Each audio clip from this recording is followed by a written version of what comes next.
everything Jesus went through when he was on earth is actually very significant to, it was very like metaphorical if you really break everything down, everything he said, everything he did. And this is something I learned from a preaching in one of my friends' church. So, and I took notes during the preaching. So what the story was, right? Jesus was arguing with some Jews about, they were debating his, like Jesus's stance on the fact that he was the Son of God. So basically the Jews were doubting Jesus, and Jesus he wasn't like arguing, like he didn't have anything to, he wasn't like arguing with them, like he was making solid like points, like oh, they mentioned Abraham, right? The Jews mentioned Abraham and how like Jesus was committing blasphemy. They basically said that Jesus was the son of the devil. And I didn't take notes on what Jesus said back.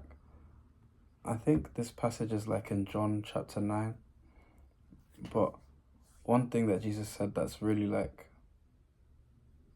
that you can tell that Jesus is really like, he says a lot of things that's like, there's double, you have to really think about it. He said in response to them mentioning Abraham, before Abraham was, I am. So the Jews basically were trying to like say that, oh, how can you know Abraham? You know, Abraham was born this many years ago, like you weren't even alive to see him. And Jesus was basically saying that he is the Son of God, that he's one part of the trio, that he's the past, present, and future. When he says I am, like he means I am in any tense, any time frame, bro. Present, past, and future.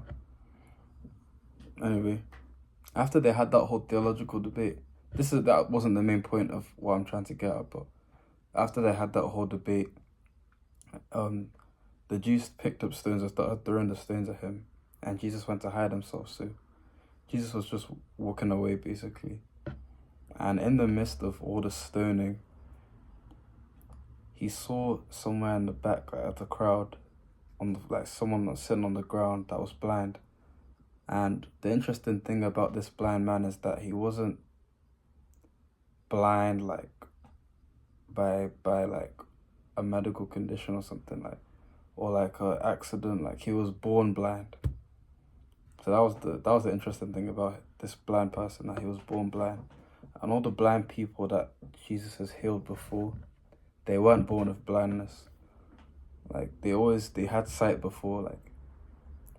Like if you recall, Jesus said, oh, like he would help this man regain sight.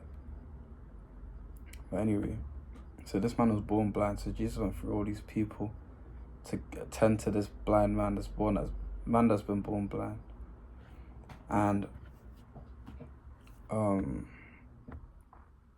at some point, right, Jesus saw that this was like a creation issue because he was born like this. He was born blind. So he picked up clay from the ground, spat in it, and rubbed it on his eyes, and told him to go. Told him to go and wash his face, wash himself.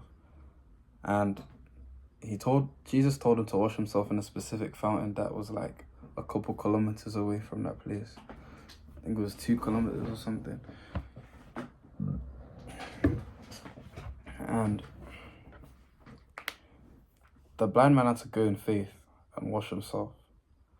And by the time he washed himself, he was healed, obviously. But what to break down from this is,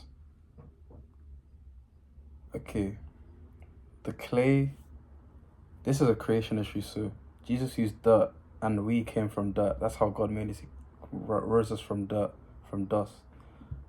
And then he spat inside the clay, the dirt. That represents the breath of life. Because that was the final thing that God used to complete us when he was making us, the breath of life. And he needs breath to make spit. So after he rubbed it on his eyes, that would have, like, you know, been like a block, like a building block type thing. And then he told him to go forth, like just go wash yourself in faith. So that takes faith in it to just walk. And then he's still blind, and walk all the way to a fountain and wash himself. And then the interesting part about this last bit, right, is that he was never guaranteed sight. Like, Jesus didn't say that he was gonna be healed.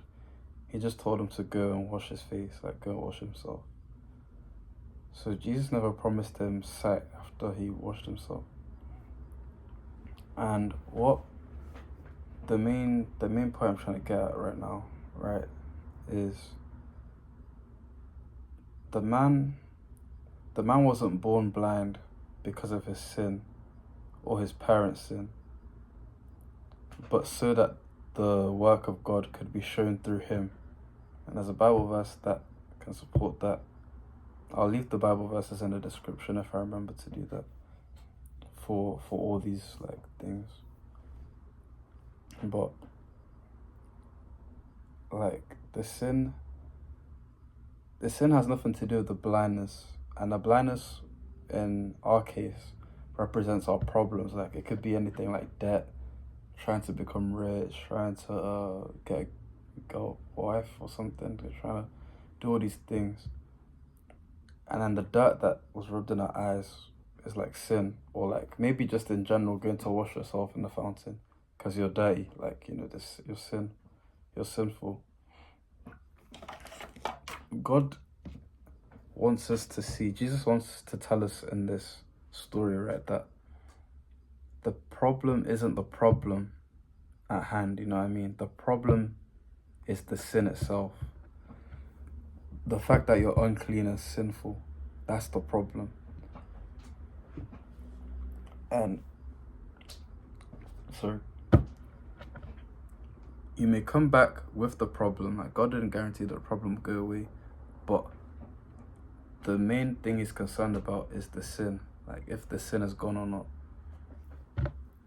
And the reason why there's such an emphasis on getting rid of sin and being clean is because sin separates us from God and creates war between us and God. Not war, literally. Actually, yeah, high key, because God doesn't associate himself with sin at all.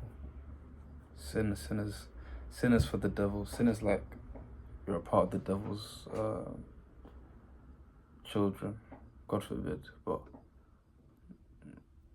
that's what it represents when you're living in sin comfortably. Yeah, just like the blind man did, go in faith, start your walk with God, abandon all the things that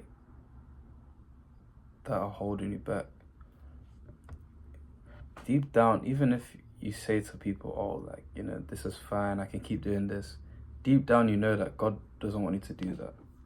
And if you don't know what you need to let go of,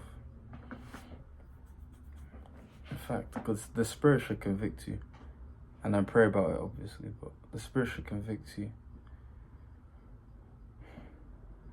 And it's easy to like overlook all the bad things we're doing, since sometimes we do it very often. Like the first time you break those barriers, like you just keep on going and going. By the 87th time you've done it, it's just kind of like, it's like drinking water, bro, honestly. So just go in faith and make sure that you're clean of sin and don't think about the problems. God will literally take care of anything that concerns you. It's just that sin that's in the way of your relationship with God, your closeness with God. You know what I mean?